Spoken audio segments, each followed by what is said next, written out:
क्या होता है मरने के बाद।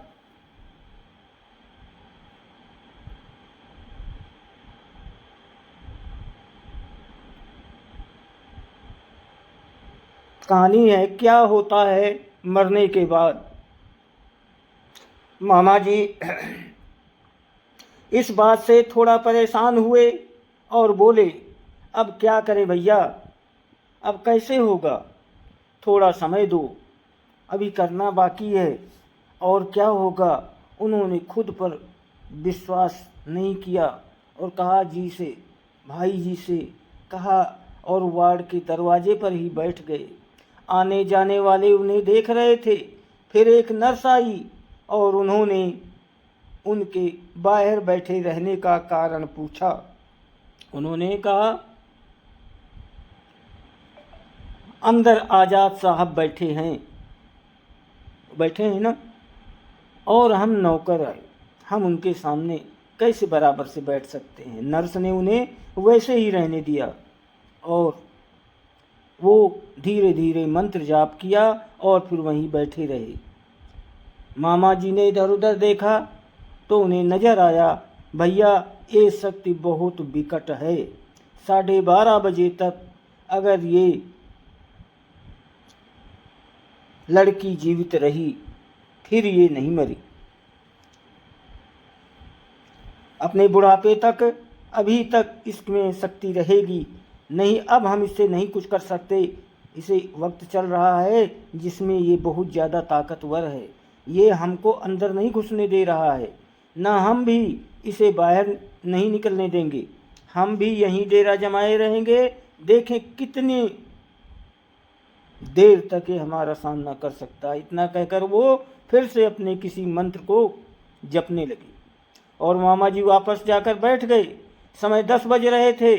अब सबको इंतज़ार था तो सिर्फ 12:30 बजे तक के समय के कटने का। सब अपने अपने तरीके से भगवान से प्रार्थना कर रहे थे और मन्नी चाचा बाहर बैठे वैसे ही बैठे थे। कभी अपने थैले से कुछ निकाल कर मंत्र पढ़ते तो कभी कोई वस्तु मंत्र पढ़कर अंदर वार्ड में फेंक देते। बेचैनी और बेबसी की वजह से वो 2.5 घंटे किसी 2.5 दशक जैसे लग रहे थे।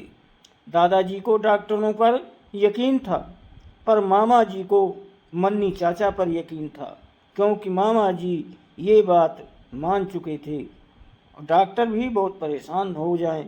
सारी रिपोर्टें आ गई थी। तंत्र मंत्र का सहारा भी बहुत बड़ा योगदान देता है। बाहर बैठे हुए मन्नी चाचा की बेचैनी देखी जा सकती थी। कोई भी ज्ञाता ये देखकर जान सकता था कि यहाँ बैठे आदमी की बेचैनी किसी आम इंसान की बेचैनी से अलग थी। ये बात वहाँ काम करने वाली एक दक्षिण भारतीय नर्स जान गई थी। वो वार्ड में जाते वक्त मन्नी चाचा से बोली, अंकल तुम यहाँ तंत्र मंत्र कर रहा है ना, हमको ये सब पता है। बेटा अब जान गई हो तो दोबारा यहाँ मत आना, क्योंकि कुछ शक्तियाँ अनजान को माफ़ कर देती हैं, लेकिन जानकार के लिए खतरा बढ़ जाता है। मन्नी चाचा ने आराम से नर्स को समझा दिया और सच्चाई के अवगत करा दिया। वो नर्स ये बात सुनकर डर गई और दोबारा उस जगह दिखाई नहीं पड़ी।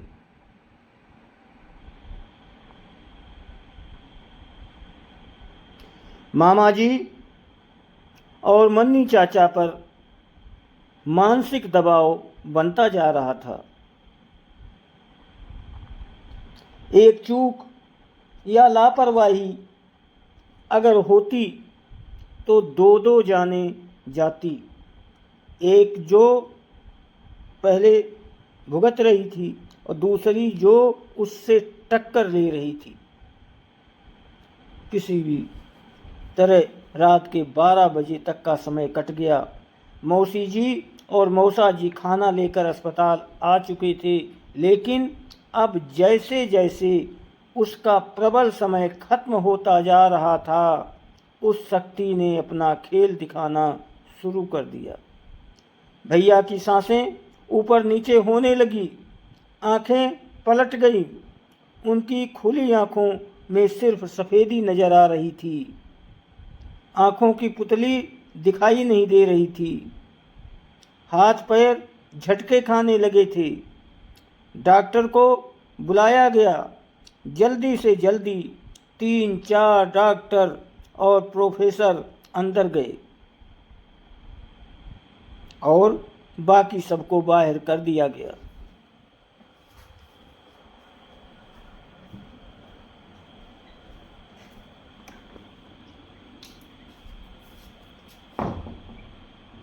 जल्दी से जल्दी 3-4 डॉक्टर प्रोफेसर अंदर गए और बाकी सबको बाहर कर दिया गया।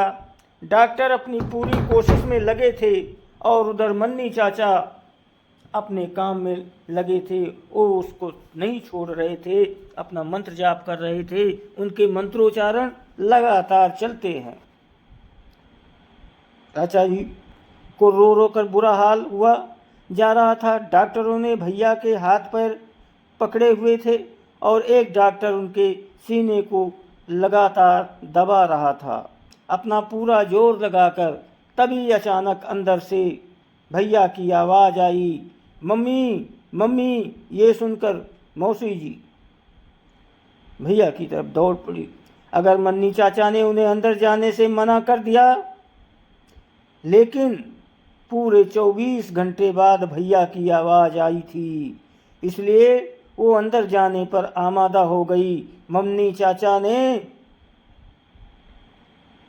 मामा से कह करके उन्हें वहीं रोक दिया और समझाया कि अगर ये दोबारा अंदर गई फिर ये लड़का, सोच लो क्या होगा। ये लड़का तो बच जाएगा मगर हम इनको नहीं बचा पाएंगे, क्योंकि अंदर वो चीज़ नाटक कर रही है, छलावा है। वो छलावा दे रही है, किसी और को अपना शिकार बनाने की सोच रही है। इसलिए तुम्हारे परिवार से वो कोई जान लेगी। तुम्हारा लड़का तो अभी भी बेहोश है। मन्नी चाचा के लिए ये परीक्षा की घड़ी थी। दूसरी तरफ डॉक्टरों को इस बात से थोड़ी सी आशा नजर आई और वो अपने पूरे दिल जान से जो हो सकता था कर रहे थे। उन्हें लगा कि अगर ये लड़का घर वालों को बुला रहा है तो ये ठीक होने की कगार पर है और इसे कोई मानसिक चोट भी नहीं है। थोड़ी देर तक उनका ये सारा ट्रीटमेंट चलता रहा। उसके बाद भैया को ऑक्सीजन लगाकर बेहोशी में ही छोड़कर सारे डॉक्टर बाहर आ गए। दादाजी से कहा कि अजय ने अपनी याददाश्त खोई नहीं है। इसका मतलब है कि अब दोबारा होश आने तक शायद सब ठीक हो जाएगा। फिलहाल वो जितनी देर तक सोता है उसे सोने दें, उसे किसी तरह का कष्ट न पहुंचाएं, उसे उठाने की कोशिश न करें, जैसे है वैसे बना रहने दें, उसे कोई परेशानी में न डालें। वो बेहोश है, उसे इंजेक्शन लगा है बेहोशी का, नींद का, उसे सोने दें, बिल्कुल भी डिस्टर्ब ना होने दें। दादाजी ने डॉक्टर का धन्यवाद किया। समय 12:25 हुए थे। अभी 5 मिनट तक मन्नी चाचा की परीक्षा और थी। 5 मिनट के लिए अंदर जाने से रोक दिया। अंदर कोई नहीं जाएगा, मन्नी चाचा ने कहा और दरवाजे पर आकर खड़े हो गए और अंदर वार्ड में अपने मंत्र की हुई चीज़ फेंक दी। फिर न जाने किससे वार्ड के अंदर देखते हुए धीरे धीरे बात कर रहे थे। मन्नी चाचा जैसे कि अंदर कोई खड़ा हो। अगले 5 मिनट तक वो कुछ बात सी करते रहे। उसके बाद जैसे ही 12:30 बजे और घड़ी की सुई आंकड़े में पहुंची, घड़ी ने 12:30 को छुआ, उन्होंने वार्ड के अंदर प्रवेश किया। साधारण इंसान परेशान करती हुई मक्खी को भी छोड़ देता के बाद अपने थैले से कुछ मैले धागे से जैसा निकालकर मंत्र पढ़ते हुए अपने हाथ पर बांध लिया और मामा जी से सबको लेकर अंदर जाने को कहा और खुद बाहर चले गए और कह दिया कि कोई भी मेरे पीछे ना आए, खासकर इस खानदान का। उन्होंने दादाजी की तरफ इशारा करते हुए कहा। उनके ये बात सुनने के बाद सब सीधा वार्ड की तरफ दौड़ पड़े अपने बेटे को देखने के लिए। मन्नी चाचा चले गए। सबके दिल में अब एक आशा जाग पड़ी थी। किसी आशंका ने अभी भी सबके चेहरे के ऊपर छाया डाल रखी थी। सब बैठे सिर्फ भैया के होश में आने का इंतजार कर रहे थे। वहाँ से निकलने के बाद मन्नी चाचा दोबारा लौटकर अस्पताल नहीं आए। वे अपने काम में लग गए। जो करना है वो मन्नी चाचा को पता था। मन्नी चाचा चले गए, किसी को नहीं पता वो कहाँ गए, मगर उन्होंने एक वार्ड के कर्मचारी से खबर भिजवा दी कि वो मामा जी के से बाद में मिलेंगे। अभी हमें जो करना मैं वो करता रहूँगा, मामा जी से मैं खुद ही बाद में मिल लूँगा। शाम तक भैया को होश आ गया और वो एकदम नॉर्मल हो गए। बस थोड़ी सी कमजोरी बता रहे थे। सबको पहचानना भी, खाना भी आराम से खाया और जब उनसे ये पूछा गया कि क्या हुआ था, तुम्हें क्या किया था, तो वो सिर्फ इतना ही कहते कि मैं कुछ नहीं जानता, मुझे कुछ नहीं पता, मेरे पर कुछ किया गया था। इसके आगे उन्हें कुछ याद नहीं था। शाम तक डॉक्टरों ने कुछ नहीं कहा, मगर प्रोफेसर ने घर जाने की इजाज़त दे दी और कहा कि अगर इसे थोड़ी सी भी परेशानी होती है तो इसे तुरंत हॉस्पिटल में ले आएं, वरना सिर्फ नियमित चेकअप के लिए 5 दिन तक ले आएं। वैसा ही किया गया और भैया 1 हफ्ते के अंदर एकदम ठीक हो गए।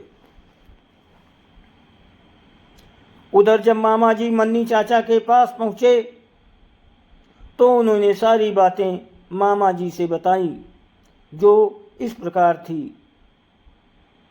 मेडिकल के मैदान में एक बरगद का पेड़ है, यही कोई 250 साल पुराना है। जब ये दोनों भाई सुबह खेलने गए थे तो ये उसके नीचे भी बैठकर खेले थे। जो उस बरगद पर वास करने वाली शक्ति को पसंद नहीं आया और ये छोटा लड़का उसी की चपेट में आ गया।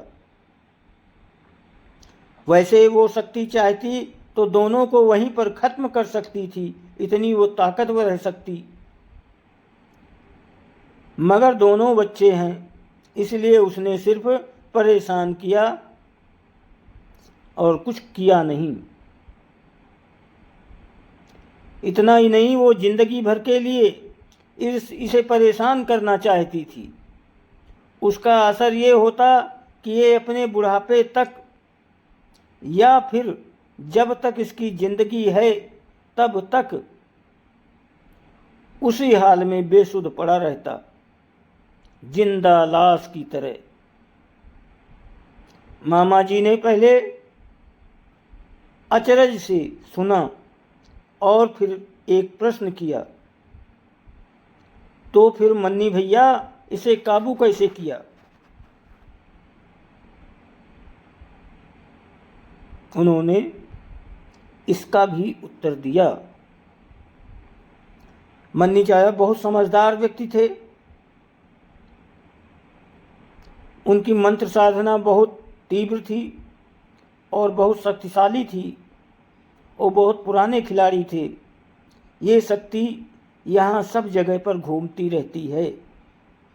आज़ाद होकर उसे कोई रोक नहीं सकता, कोई इसे यहाँ से हटा नहीं सकता और ना ही इसे पकड़ सकता है। पहले हमने वो उस वाड़ को बांध दिया जिससे कि वो बाहर न जा सके। फिर हमने उसको ये धमकी दी कि अगर उसने उसे नहीं छोड़ा तो फिर उसे इसी पेड़ पर बांध देंगे। हमेशा रहना पड़ता उसे कैदी की तरह, इसलिए उसने अपनी आज़ादी के लिए इसे छोड़ दिया। मामा जी ने अगला सवाल पेश कर दिया, शक्ति आखिर थी कौन सी?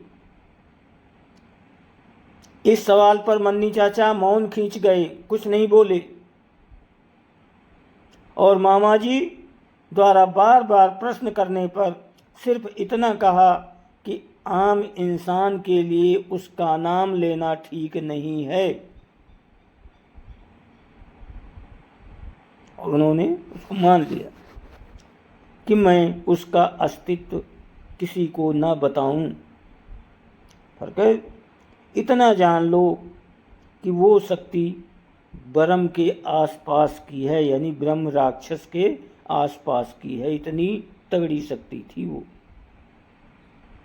ये सुनकर मामा जी का गला सुर्ख हो गया और उन्होंने आगे कोई प्रश्न नहीं किया, बस थोड़ी देर वहाँ रुके और वापस घर चले आए। मुझे ये घटना मामा जी ने ही बताई थी।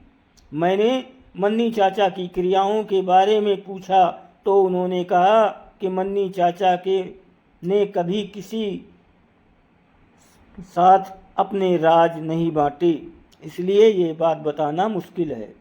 जब मैंने उनसे पूछा कि ब्रह्म क्या होते हैं तो उन्होंने मुझे सिर्फ इतना बताया कि बरगद के पेड़ों पर का अस्तित्व इन ब्रह्म पर ही निर्भर करता है। इसलिए अगर कभी मेरा उस तरफ आना जाना हो तो उस बरगद के पेड़ की जय कर लूं। एक शक्ति नहीं, एक 250 साल का बुजुर्ग समझकर।